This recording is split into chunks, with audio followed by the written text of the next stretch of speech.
This is a YouTube appreciation post.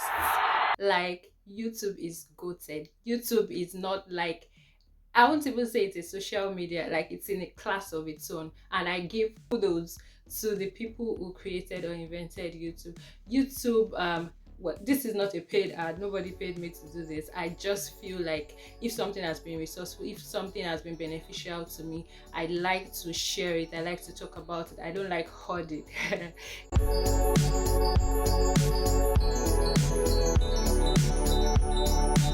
So YouTube has helped me in my journey, like way back, even from like medical school. I remember reading some topics through videos, just watch videos to learn some topics more, and that has helped me in a lot of DIYs in my house. I can just type how to change a bulb, and something will come up, a video will come up, and I will do it. How to install a washing machine. You would get that on YouTube.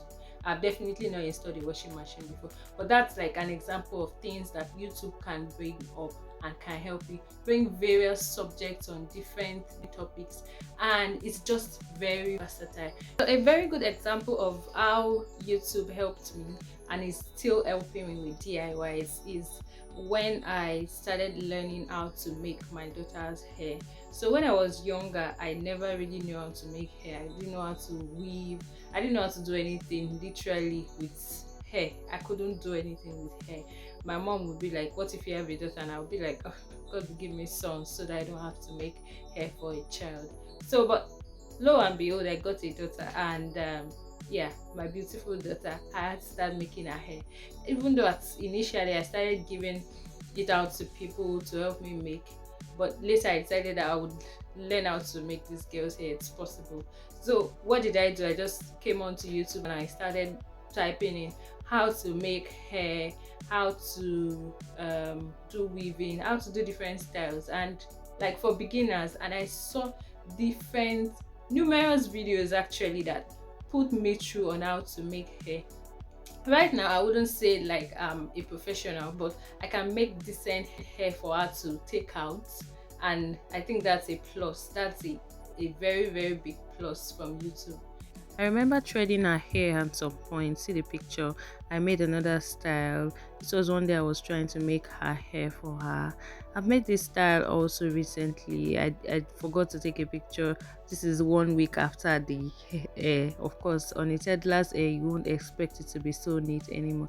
I made my sister's hair at some point also. I'll put in pictures if I find them. So I got bored and decided to learn how to do makeup. This was my first attempt. Then I started continuing to learn, buying different products, and see the transition over the period of time, see what I was able to achieve before the end of time. I even did my makeup for an event. I'm not perfect yet, but it's much better than where I started. I would also say that in this my content creation journey, which I just started, it has massively helped me. Sometimes I just go and type how to create, when I first opened my channel, how to create thumbnails, and you will see millions of videos. I'm exaggerating, not millions, but you will see a lot of videos talking about the same thing, and you can choose whichever one you want. So YouTube has helped me. I hope you try out YouTube today. Have a nice day.